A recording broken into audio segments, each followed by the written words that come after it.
Buenas noches, hoy vamos a tener una clase en Lucas 6 y esta clase se llama un mensaje controversial. ¿Qué es algo controversial? Es algo que es objeto de discusión y que da lugar a opiniones contrapuestas. En alguna ocasión, un hombre llamado David Escobar, el director de una escuela llamada Confama de Colombia, en su discurso de graduación, él dijo: les deseo, y yo sé que es paradójico que se los diga el día de grado, pero con mucho amor les deseo fracasos laborales. También pido a la vida para ustedes un estrepitoso golpe económico, alguna carencia material que les encoja el alma. Ante un silencio incómodo y cientos de miradas sobre este hombre, él concluyó: porque les van a enseñar humildad y las carencias los volverán esencialistas. Sin duda fue un mensaje inesperado a lo que se dice en un día de graduación, y muchos amaron este mensaje, muchos lo odiaron, pero él se atrevió a dar este mensaje porque esa era su convicción. Pero vamos a ver, inspirarnos en un hombre perfecto que está en la Biblia, que es Jesús. Y vamos al primer punto, que es el engaño de la religiosidad. Leyendo del 1 al 5, la Biblia dice: un sábado, al pasar Jesús por los sembrados, sus discípulos se pusieron a arrancar unas espigas de trigo y las desgranaban para comérselas. Por eso algunos de los fariseos les dijeron: ¿por qué hacen ustedes lo que está prohibido hacer en sábado?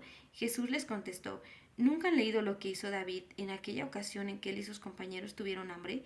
Entró a la casa de Dios y, tomando los panes consagrados a Dios, comió lo que solo a los sacerdotes se les permitía comer y les dio también a sus compañeros. Entonces añadió: el Hijo es del hombre es Señor del sábado. Qué increíble, ¿no? Estos fariseos estaban tratando de confrontar a Jesús con la ley, con las escrituras, pero Jesús, con esta pregunta súper inteligente, sabia, les hizo ver su religiosidad, porque citó un pasaje de las escrituras de Samuel en la que David tomó panes consagrados para comer él y sus compañeros.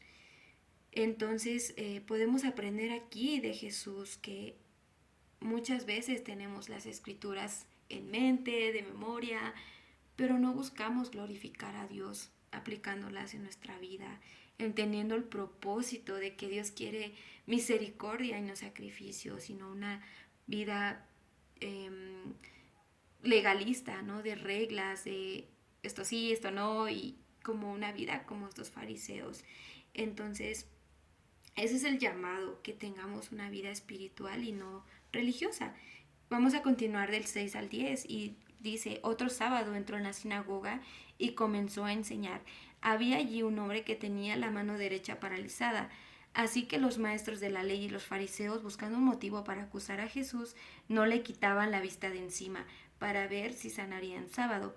Pero Jesús, que sabía lo que estaban pensando, le dijo al hombre de la mano paralizada: levántate y ponte frente a todos. Así que el hombre se puso de pie. Entonces Jesús le dijo a los otros: voy a hacerles una pregunta. ¿Qué está permitido hacer en sábado? ¿Hacer el bien o el mal? ¿Salvar una vida o destruirla? Jesús se quedó mirando a todos los que lo rodeaban y le dijo al hombre: extiende tu mano. Así lo hizo y la mano le quedó restablecida. Pero ellos se enfurecieron y comenzaron a discutir qué podrían hacer contra Jesús.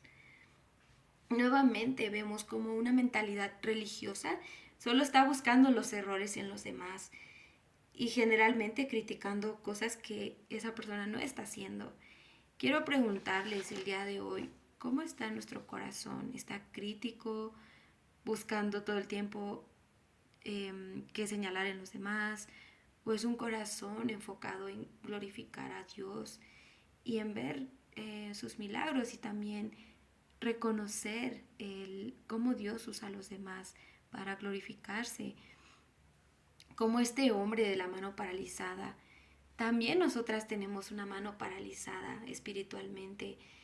Puede ser una enfermedad, puede ser que estemos lidiando con algún pecado, crecer en un área de nuestro carácter que no hemos cambiado. ¿Cuál es tu mano paralizada al día de hoy? Quiero animarte y llamarte a que pensemos como este hombre, tengamos la fe de que Jesús nos puede sanar, reconozcamos que necesitamos ayuda, pero también que creamos en el esfuerzo que podemos hacer para restablecer esa mano. Primero Jesús le dijo, levántate y ponte frente a todos. Jesús inspiró a este hombre a estar delante de una multitud. Muchas veces tendemos a escondernos, a no mostrar nuestro error, a no mostrar nuestra debilidad, pero imitemos a este hombre y Jesús nos llama a levantarnos y también a extender nuestra mano. Para este hombre era algo imposible, pero con Dios es todo posible.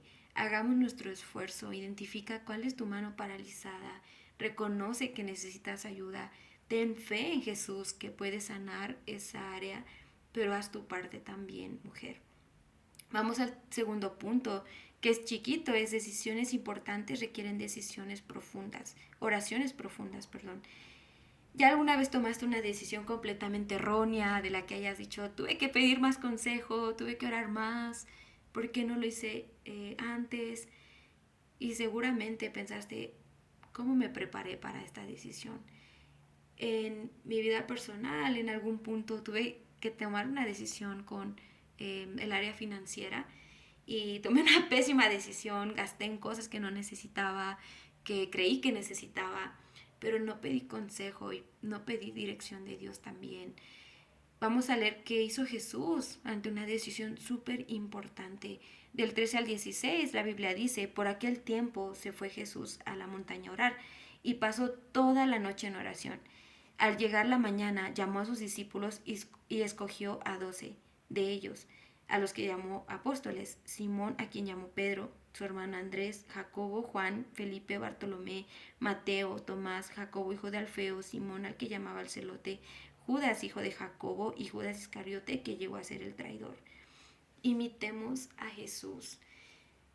Él, siendo Dios, decidió darnos un ejemplo de buscar dirección para decisiones importantes.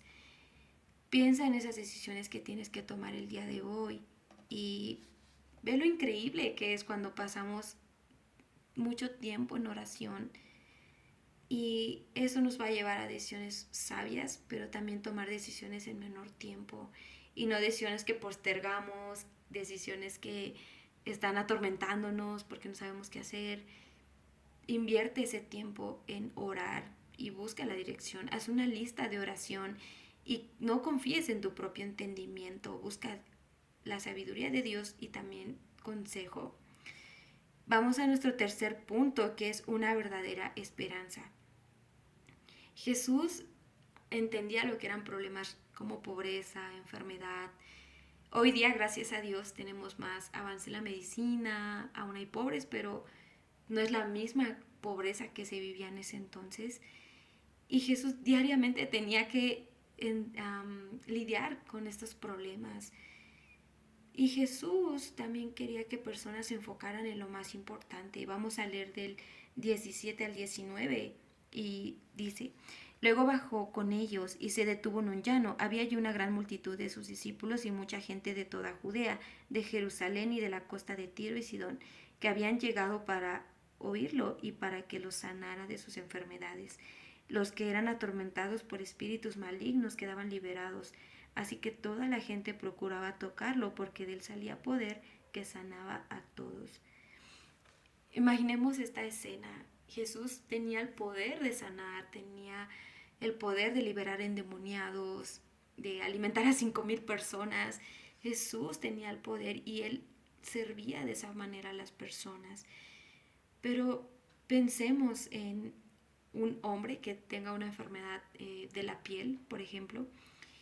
Le duele, tiene heridas, es una infección, pero al llegar al doctor y digamos que este hombre tiene seguro, que no va a tener problema en esa parte de pagar y demás, pero llega al doctor y el doctor le dice, ¿sabes qué? Tenemos que lavar, tenemos que vendar, antibiótico, etcétera, y él solo quiere un paracetamol, como solo deme un paracetamol para dormir este dolor y ya.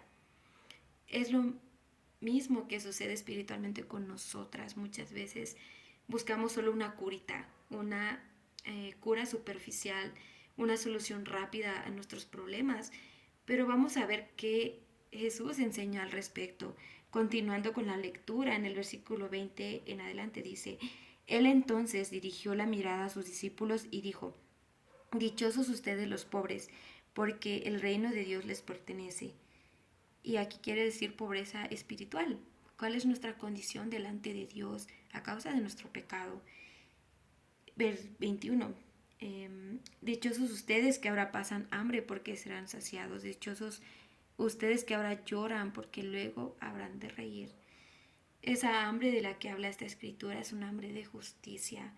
¿Cómo está nuestra justicia delante de Dios? Y también cómo está nuestra búsqueda de la justicia de Dios en este mundo caído. ¿Estamos esperando nuestra propia justicia o estamos buscando realmente la justicia de Dios que hablan las escrituras? Dice también el 22, dichosos, dice también el anterior versículo, los que lloran porque luego habrán de reír. Como una referencia, no vamos a ir ahí, segunda de Corintios 7:10, enseña que la tristeza de Dios nos lleva al arrepentimiento. Y debemos derramar lágrimas, mujeres, por nuestra condición, por pecado cuando pecamos, pero lágrimas que nos lleven al arrepentimiento con Dios. Y también llorar por los perdidos. ¿Cuál es la última vez que has llorado por los perdidos en oración a Dios? Y también dice el versículo 23, dichosos ustedes cuando los odien, los discriminen, los insulten y los desprestigien por causa del Hijo del Hombre.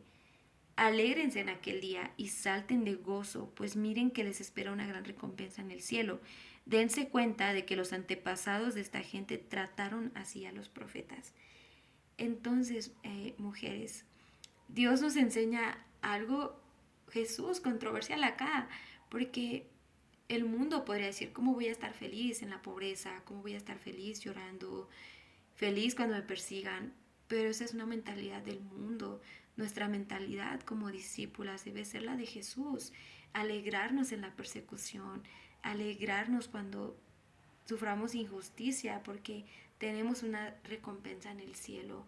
Nuestra recompensa no es inmediata y terrenal, aunque nuestra recompensa aquí es nuestra relación con Dios y eso es increíble, pero tenemos que desechar la mentalidad mundana de materialismo, superficialidad, del no sufrimiento, de buscar solamente soluciones rápidas.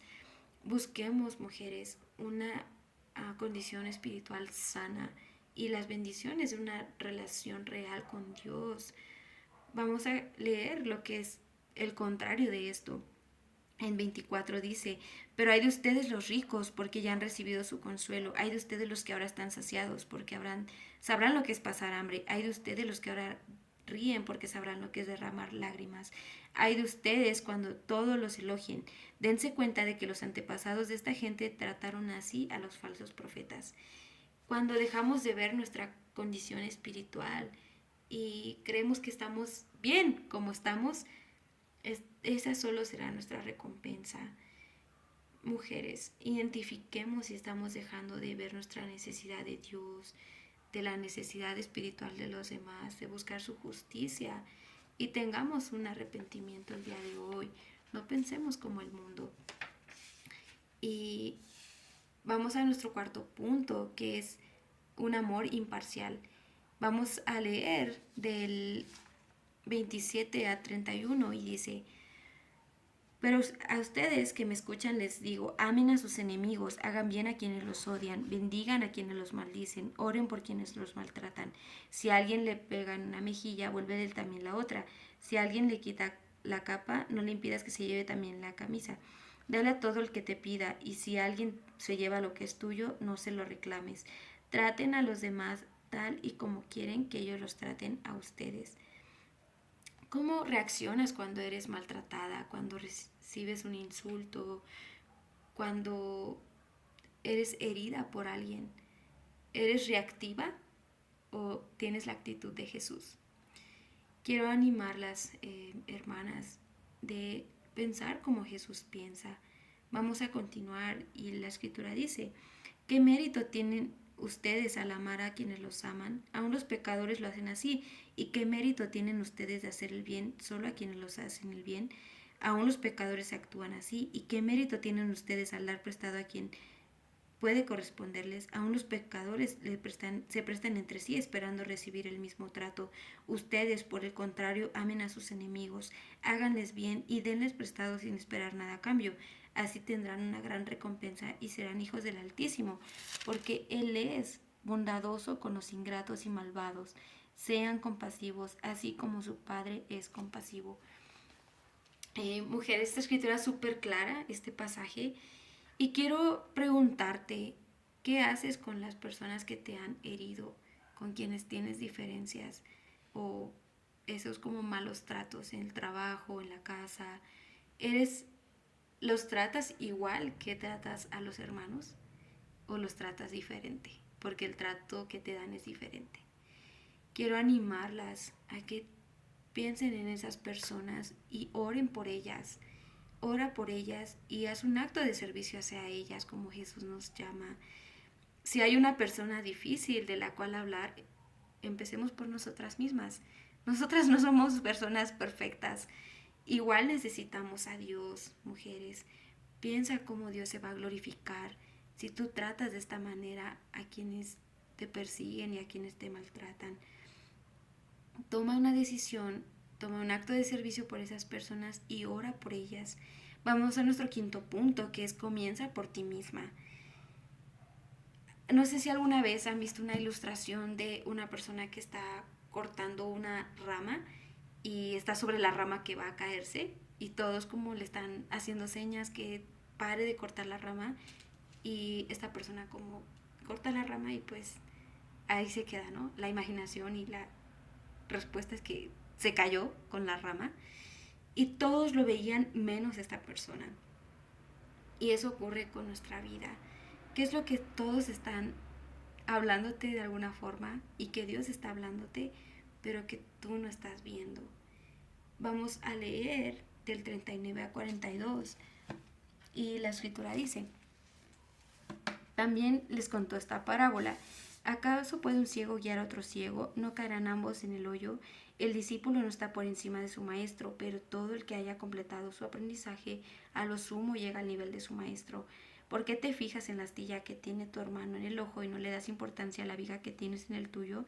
¿Cómo puedes decirle a tu hermano, hermano, déjame sacarte la astilla del ojo, cuando tú mismo no te das cuenta de la viga que hay en el tuyo?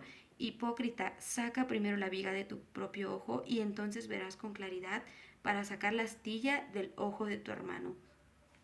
Entonces, Jesús nos está diciendo que no somos mejor que nadie. También pecamos y con los demás somos personas que necesitamos a Dios todos los días. No somos más espirituales, somos perfectas, somos increíbles, pero Jesús tampoco dice que es prohibido que nos ayudemos a ver nuestro pecado y ayudarnos a acercarnos a Él. Como referencia, Galatas 6, 1 al 2 nos enseña que cuando veamos pecado en alguien más, debemos restaurarlo con humildad, buscando que esté bien con Dios. También en Mateo 15 nos da pasos para poder lidiar el pecado entre hermanos. Mujeres, ¿qué estamos haciendo el día de hoy cuando vemos pecado en nuestra hermana?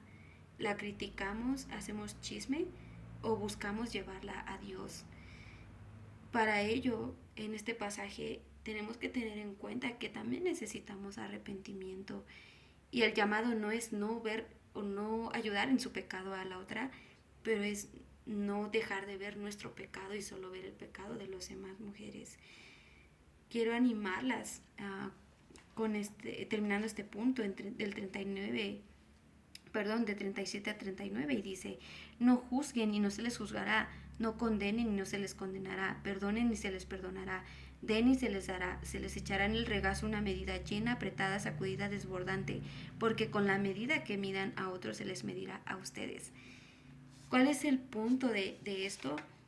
Que como nosotras tratemos a los demás, Dios va a hacer con nosotras. Con la dureza que tengamos, Dios va a hacer con nosotras, mujeres. Hay que tener temor de Dios. y parar de actuar con un corazón mundano, pero ser espirituales y hacer como Jesús hace con nosotras, ¿no? Examinemos nuestro corazón y decidamos también dar antes de recibir y tratar a los demás como Jesús nos trata a nosotras. El amor y la compasión glorifican mucho más a Dios. Examina cómo lidias tú cuando ves pecado en alguien más y sé espiritual, haz como Jesús hace. Vamos a nuestro sexto y último punto, que es: eres lo que siembras y lo que construyes. ¿Alguna vez se tuvieron esa actividad escolar del frijolito y que tenían que crecer y no esperaban que este frijol diera una sandía o que diera una pera? Esperaban que diera un frijol.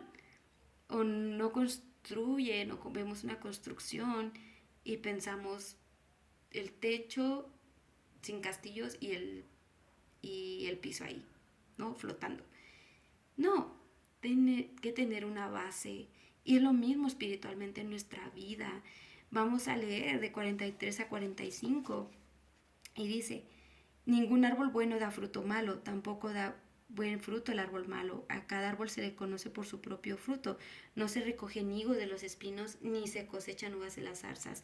El que es bueno de la bondad que atesora en el corazón produce el bien, pero el que es malo de la maldad produce el mal, porque de lo que abunda el corazón habla la boca. Quiero preguntarte el día de hoy: ¿cómo están siendo tus palabras? ¿Cómo están siendo tus actitudes? Porque eso refleja lo que hay internamente. De lo que más hablas es lo que más hay en tu corazón. ¿Qué palabras tenemos y conversaciones en el trabajo, en la familia? Quiero animarlas que pensemos en vivir una vida íntegra, pero desde el corazón, desde lo interno, porque un cambio externo no va a ser sostenible. No vamos a sostener un cambio externo sin cambiar antes lo interno, porque va a volver a salir. Ese es el principio de esta escritura. Mujeres, tomemos el tiempo de ver, examinar qué fruto está dando en nuestra vida, y si no es lo que Dios nos llama en las escrituras, pues comencemos por un cambio de corazón, luchemos por ese cambio de corazón y pidamos ayuda de nuestra discipuladora, incluso qué áreas necesitamos trabajar. Vamos a terminar del 46 a 49 y dice: ¿por qué me llaman ustedes Señor, Señor, y no hacen lo que les digo? Voy a decirles a quién se parece todo el que viene a mí y oye mis palabras y las pone en práctica.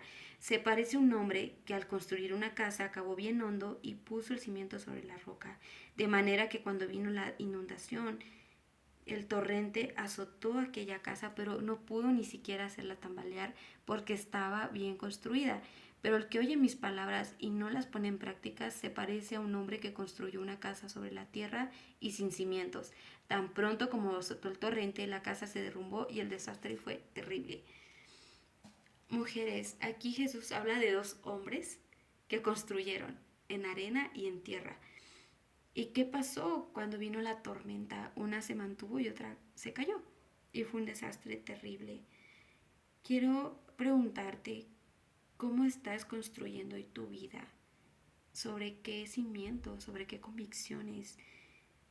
¿Estás en arena movediza? ¿Te sientes en arena movediza o te sientes firme en la roca? Si estás en arena movediza, posiblemente tu vida no está alineada en obediencia a Dios y hace falta obedecer a Dios en ciertas cosas.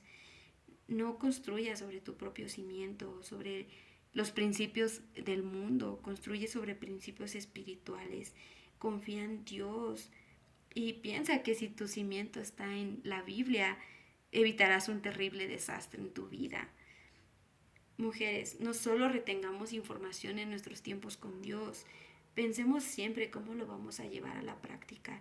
Y ese es el reto para mí, para ustedes, de mi parte y para mí también, el día de hoy, que en todos sus tiempos con Dios tomen una decisión práctica y lo hagan cada día, una decisión por más pequeña que sea, pero que no solo quede en información, obedezcamos a Dios y no solo lo llamemos Señor, como el día de nuestro bautizo, hagámoslo el Señor de nuestra vida realmente.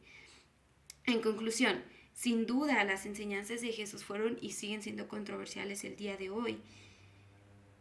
Su pensamiento es más que el pensamiento humano y nos llama a imitarlo como hijas de Dios. Su forma, nuestra forma de vida, mujeres, si no es incómoda, si no es controversial, si nuestras convicciones no son motivo de contrariedad con los demás, ¿cómo estamos viviendo? ¿Conforme al mundo o conforme Jesús enseñó? Si nuestra vida no está reflejando esa convicción fuerte como Jesús, debemos tomar una decisión, mujeres. ¿Qué mensaje queremos que transmita nuestra vida? ¿El de comodidad, el de no causar problemas, el de estar todo bien con todo? ¿O un mensaje controversial como el de Jesús, el de amar a nuestros enemigos, como ese mensaje de un amor imparcial, de tener oraciones antes que nuestro propio entendimiento, de comenzar por nosotras mismas y finalmente cosechar lo que sembramos, mujeres? Quiero retarte el día de hoy a que tengas esa vida radical, controversial como Jesús, y para Dios sea la gloria.